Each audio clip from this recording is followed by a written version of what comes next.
Hey, do you know what this book's all about? It's The Real Book. If you're not familiar with its history, we're going to dive into it right now. Two students from the Berklee College of Music in Massachusetts decided that they had had enough of going to gigs and people not being on the same page, having different arrangements and things like that. So they wanted a way of making it easier to have jam sessions, to have a place they can go to find all sorts of jazz standards. And so what they did is they got together with their teacher, a guy named Steve Swallow, who some of his compositions are in The Real Book. And they said, look, we want to do this collection of jazz standards, put them all together into a book.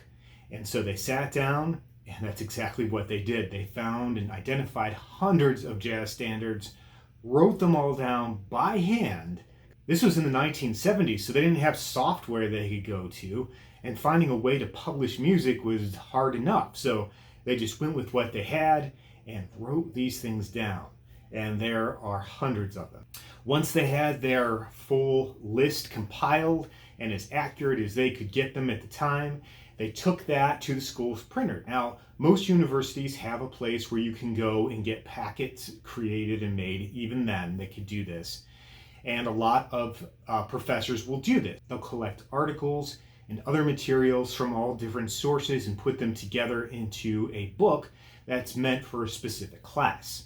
That's the route that they took with The Real Book. They just took it to the school printer, they printed it up, they bound it, and then they had this new book.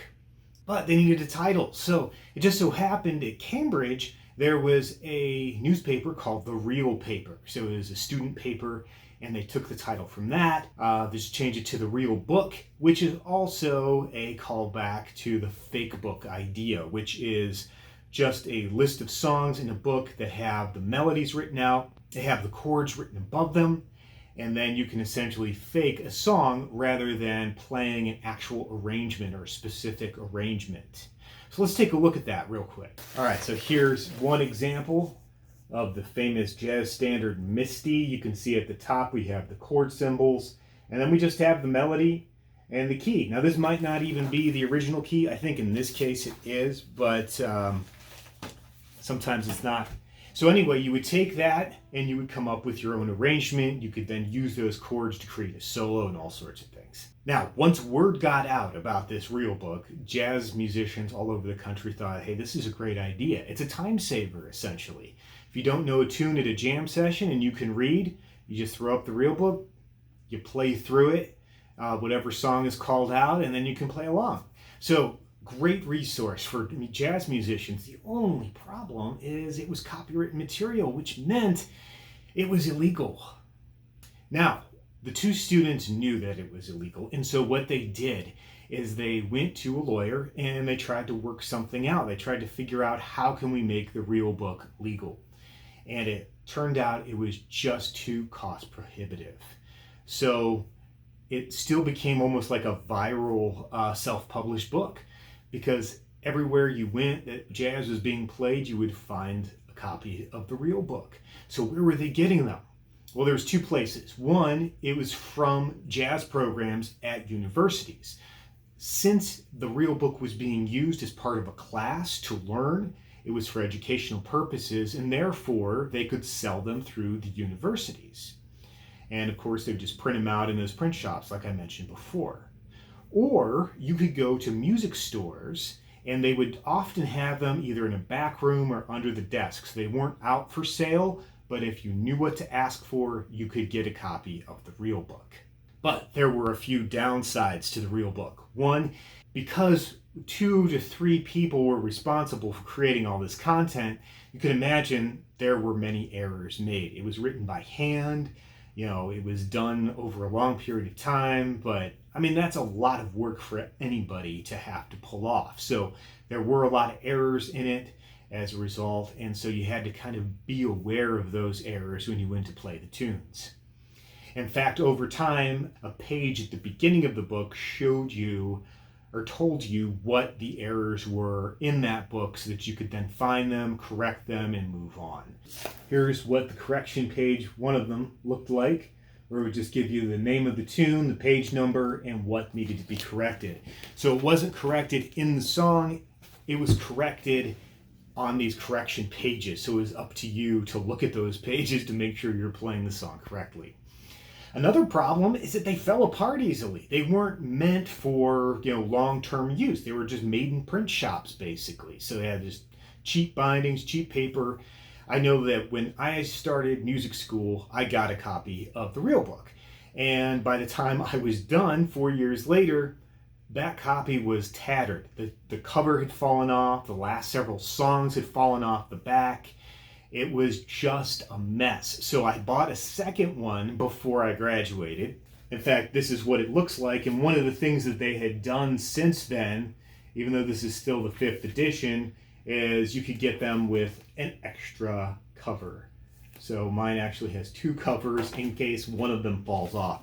This one I don't use that often though, so I can keep it at home, keep it in good condition. All right, so over time, as corrections were made and as more songs were added to the book, they came out with different editions. So the one I just showed you was the 5th edition of the real book, which was the last illegal edition of the real book.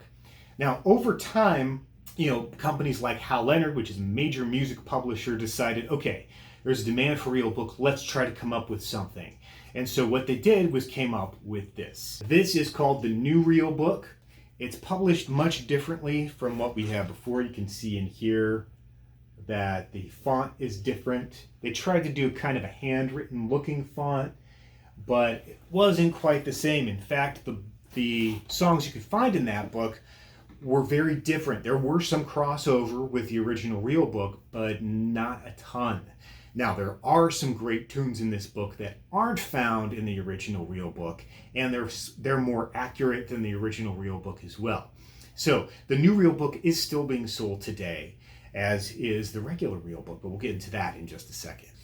Now, one thing I wanted to mention, as you can see in the corner here, it says legal. So you knew that when you were buying this real book, you were getting the legal version. So it's unfortunate that not everything in that new version was from the original real book. So now you can get the real book by Hal Leonard.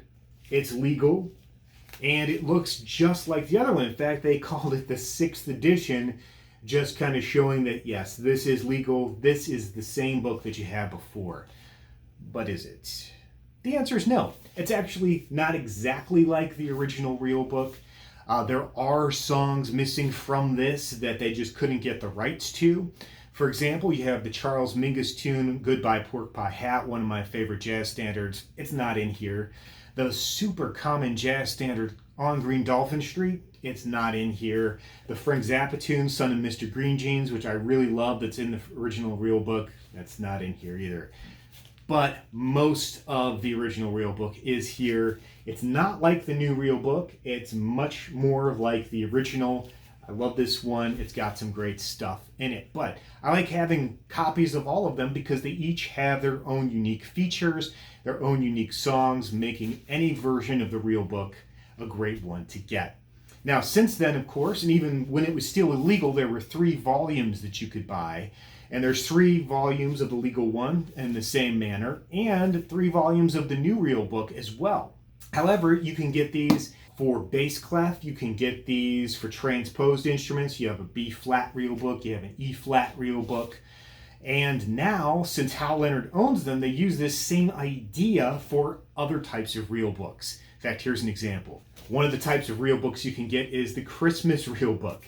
These are all just Christmas songs with jazz chords, basically, so that you can do jazz versions of tons of popular Christmas songs. But this isn't all. They also have a rock real book. They have a real book that's just chock full of actually transcribed jazz solos. So that way you can find those solos, listen to them, and then use the real book to help train your ear and to see how you did, or just learn other people's solos to develop your own skills and language in the jazz idiom. So which one do I use the most? I actually use the new Hal Leonard version the most because it is more accurate. I do have to find and kind of pull from other sources to get some of my other favorite tunes, like Bouncin' with Bud by Bud Powell. I love that tune, and that's in the new real book. Goodbye Pork Pie Hat, of course, is in the old real book, the original. and plenty of others. So I kind of move among all three of them. I kind of find them all valuable for different reasons. But besides playing jazz, what else can you use the real book for? Well, one of the things that you can do is use it to practice sight reading. Now, if you're not a good sight reader, I recommend this book, The Missing Method for Guitar Note Reading Series, Book 1. There's actually 5 books in this series. Shows you how to play all the way up and back down the neck again.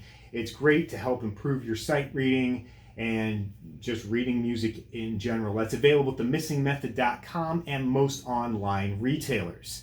Besides practicing note reading, the real book is great for jam sessions because it kind of gets everybody on the same page. No pun intended there, of course.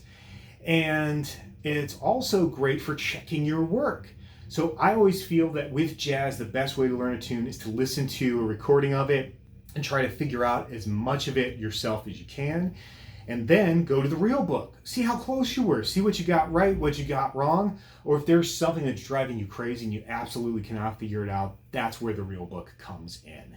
So I'd highly recommend getting a copy, even if you don't play jazz. This is a great way to get into jazz and a great way to be exposed to a lot of songs in the Great American Songbook. All right, if you like this video and made it to this part of the video, please do give me a like. Subscribe to the channel if you want more stuff like this. And I will see you in the next video.